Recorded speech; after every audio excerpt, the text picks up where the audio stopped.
Olá a todos, eu sou Jordão, servo do Deus Altíssimo, por meio de Jesus, nosso Messias, nosso Salvador e Deus, e remanescente da Igreja de Deus da época do período apostólico. Vou fazer um comentário sobre um vídeo que eu vi agora há pouco, antes até dizer a vocês que meu blog é o Caminho da Verdade. Caso não encontre assim, tá servo Jordal, porque é sem o tio, né? Jordão sem o tio, servo Jordal ponto blogspot.com.br. Mas eu acredito que no Google vocês vão conseguir ver, né, o meu blog com o nome dele mesmo, né, o Caminho da Verdade. Bom, vou fazer um comentário de um vídeo que eu vi agora há pouco. Lá nesse blog, inclusive, vocês vão entender. Esse vídeo, inclusive, já faz um tempo que foi colocado na internet. Mas vocês vão entender como estou com esse trabalho de pregar o Evangelho, né? Lá, inclusive, eu coloquei, estou postando ainda, claro. Vocês verão. Quem já entrar imediatamente vai ver, quem entrar, né, mais para frente é que já vai estar postado todo lá uma epístola, né, que eu escrevi para os brasileiros. Então, lá eu conto tudo sobre a minha conversão, né, a aceitação a Jesus. Vocês vão ficar sabendo. Então eu vi esse vídeo, né, agora há pouco na internet, no YouTube, em que me chamou a atenção que é um líder religioso, fazendo um comentário, lá uma pergunta que ele responde lá de algum seguidor dele, e ele fala a respeito do sábado e fala também do dízimo. Aí ele comenta que Jesus falou que é o Senhor do sábado, né? Que é uma regra para Israel no Antigo Testamento, e que não tem no Novo Testamento, que deve se guardar o sábado. Bom, e assim, você só pode praticar o que está no Antigo Testamento desde que tenha contexto no Novo Testamento. Então, em primeiro lugar, não se deve praticar o Antigo Testamento. É a antiga aliança. Então, não se deve praticar nada que esteja no Antigo Testamento. Segundo, testamento vale o testamento daquele que testa após a sua morte. Então, Jesus, né, quando morreu na cruz, iniciou-se ali, então, a nova aliança. E ele faz duas referências, dizendo que o dízimo, por ser citado no Novo Testamento, deve ser seguido. Porém, a citação, ele usa duas citações. Ele fala Mateus 23, 23 e fala também de Hebreus 7, versículo 8. Bom, esse pastor cita, né, essas duas passagens no Novo Testamento. Interessante é que ele fala de um e não fala do outro. Fala do Hebreus e não fala do Mateus, capítulo 23, versículo 23 também. Então, vamos lá. Lembrando que dízimo nunca foi dinheiro. E dinheiro já existia lá na época de Moisés. Lá, se você for ver lá os 5 primeiros livros, né, da Bíblia, dinheiro já existia. Então, dízimo nunca foi dinheiro. Dízimo era a 10ª parte das colheitas, né? E aí, vamos lá. Usando a Bíblia da Sociedade Bíblica do Brasil, a NTLH, né, Nova Tradução na Linguagem de Hoje, nós temos lá no capítulo 7, versículo 8, em que esse líder religioso aí cita, falando no vídeo lá, ele diz, né, o que está no versículo 8, porém, ele diz até assim, ó, Ele diz até assim, ele diz o dízimo, né, como exemplo, ele diz assim, você dava dízimos, né, se dava dízimo para homens que morrem, agora você dá para aquele que vive para sempre. É a citação que ele faz. Porém, ele não lê o versículo por inteiro mesmo, né? E o versículo 8 está dizendo assim, no caso dos sacerdotes, a 10ª parte é recebida por homens que um dia vão morrer. Mas no caso de Melquisedeque, e não de Jesus, no caso de Melquisedeque, como diz as Escrituras Sagradas, a 10ª parte foi recebida por alguém que continua vivo. Então vamos lá. Dando uma olhadinha aqui no versículo. Só lembrando, pessoal, que leiam o capítulo inteiro, viu? Esse negócio de ficar versiculeiro, não precisa ficar lendo versículo. Não, leia o capítulo inteiro. Vamos lá. Ele diz aqui no versículo 2, por exemplo, que é Abraão, né?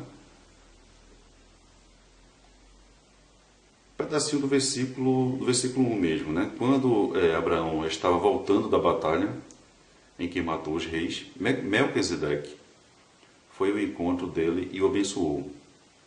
Abraão lhe deu a 10ª parte de tudo o que ele havia tomado dos inimigos na batalha.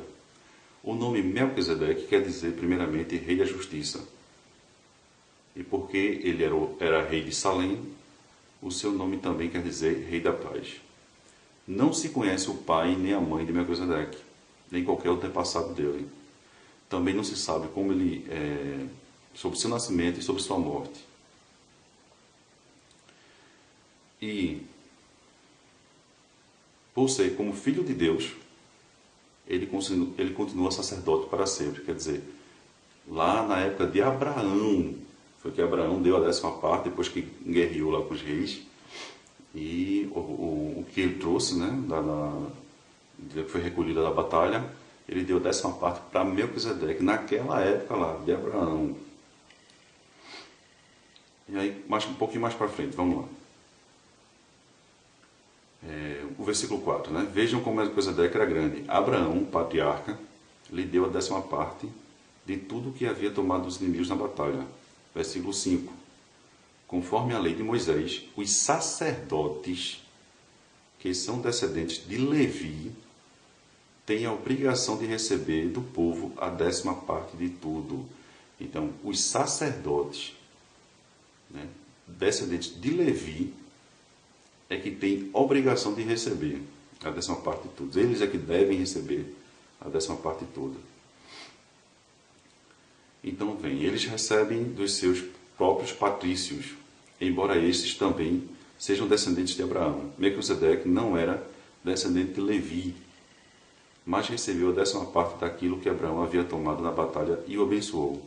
Assim, abençoou o próprio Abraão, que havia recebido as promessas de Deus. Não há dúvida de que aquele que abençoa é mais importante do que o abençoado, ou seja, Melquisedeque é mais importante do que Abraão. No caso dos sacerdotes, voltando aos sacerdotes que são descendentes de Levi, a 10ª parte é recebida por homens que um dia vão morrer. No caso de Melquisedeque, falando de Melquisedeque, como diz as Escrituras Sagradas, a 10ª parte foi recebida por alguém que continua vivo.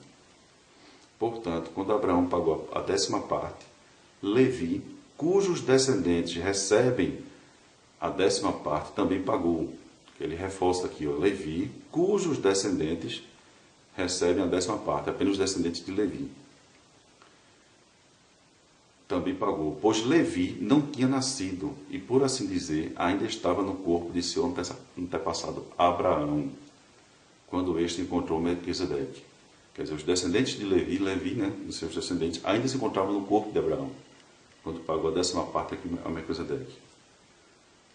Versículo 11. A lei que o povo de Israel recebeu se baseava no sacerdócio dos levitas. Ora, se o trabalho dos sacerdotes levitas tivesse sido perfeito, já criticando, né, a prática do sacerdócio dos levitas, que recebiam os dízimos, e só eles. Então, se tivesse sido perfeito, não haveria necessidade de aparecer outro tipo de sacerdote, da ordem do sacerdócio de Melquisedeque, e não da ordem de Arão. Aí vem aqui, ó, a respeito, o versículo 12. Pois, quando se muda o sacerdócio, a lei também precisa ser mudada. O dízimo fazia parte da lei. E o nosso Senhor Jesus, a respeito de quem são ditas estas coisas, pertencia a outra tribo. E nenhum membro dessa tribo jamais serviu como sacerdote. É sabido que, por nascimento, Jesus, o nosso Senhor, pertencia à tribo de Judá. E Moisés não disse nada dessa tribo quando falou a respeito de sacerdote. Então, a lei não é para o sacerdócio de Jesus.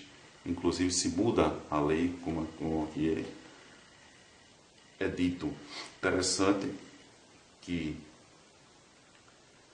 em Hebreus, a gente vê que em Hebreus, capítulo 8, fala inclusive, deixa eu chegar aqui de novo, em Hebreus capítulo 8, vamos lá, cheguei. Leiam também, é claro, o capítulo 8, é óbvio, né? Leiam tudo. Capítulo 8, inclusive, intitulado aqui, ainda na NTLH, intitulado aqui, Jesus, o grande sacerdote da nova aliança. Né? O grande sacerdote da nova aliança. Aí vai falar aqui, o sacerdócio não tem pé de dízimo de forma alguma. E no versículo 13, ainda diz assim, ó, e quando Deus fala da nova aliança, é porque ela já tornou velha a primeira. E o que está ficando velho e gasto vai desaparecer logo. Aí, comentar então agora, quer dizer, Hebreus 7, né, falando sobre um novo sacerdote eterno, que é Jesus, o sumo sacerdote eterno, falando também sobre a lei que muda e a antiga aliança que desaparece, não deve ser praticada. Aí ele citou Mateus 23, 23, mas não falou mais nada. Vamos lá então, Mateus 23, 23, que é o quê? É que Jesus censura os escribas e os fariseus. É o título do capítulo 23. Vou usar agora, inclusive, uma Almeida. Ok? Vou mostrar a vocês também através da Almeida. Capítulo 23, o título é justamente esse. Jesus censura os escribas e fariseus. Quer dizer, é um capítulo onde tem Jesus censurando, criticando. Aí cita só um versículo ali, ele falando de dízimo, não, ele está criticando. Está censurando, vamos lá. O 23, ai de vós, capítulo 23, versículo 23, né? Mateus. Ai de vós, escribas e fariseus hipócritas, porque dais o dízimo da hortelã, do endro e do cominho, e tendes negligenciado os preceitos mais importantes da lei, que são a justiça, a misericórdia e a fé. Naquela época, né, o dízimo como do Antigo Testamento é justamente uma ação social, né, da 10ª parte aos levitas, já que eles não receberam terras, as outras tribos receberam, mas a tribo de Levi não recebeu terra e ficou com a responsabilidade do sacerdócio, né, do tabernáculo. Então, eles tinham por direito a 10ª parte das colheitas. E aí, Jesus faz uma crítica aos fariseus e escribas, que dizimavam até a hortelã, o endro e o cominho, coisas que inclusive de pouco valor, e negligenciavam os preceitos mais importantes do mandamento, da lei, que são a justiça, a misericórdia e a fé. Era uma crítica que Jesus estava fazendo ali. Em Lucas, a gente tem que em Lucas, capítulo 16, Jesus fala também aqui da lei, né? Essa lei do Antigo Testamento, que Lucas capítulo 16, também, mesmo, leiam todo também, mas no versículo 16, Jesus cita a lei e os profetas. Começa assim o versículo: a lei, que é a lei de Moisés, e os profetas vigoraram até João, que é o João Batista, né? Então, vigoraram ficou para trás, é passado. Então, dízimo é uma prática do Antigo Testamento em que Jesus, quando cita em Mateus, é criticando, e quando a carta escrita, né, a epístola para os hebreus, né, fala justamente do novo sacerdócio, o sacerdócio eterno, né, o sumo sacerdote que é de Jesus, que se muda a lei. E a mudança da lei se dá justamente nos mandamentos, nos ensinamentos de Jesus. Essa sim é a lei que fica para sempre, os ensinamentos de Jesus. Ok? Volto a postar mais coisas. Não esqueçam, né, de dar uma olhadinha também lá no blog sobre a epístola, né, que eu coloquei lá. Tenham todos uma boa noite e fiquem na paz e no amor de Jesus de Nazaré, nosso Messias, Salvador, nosso Deus. Até mais.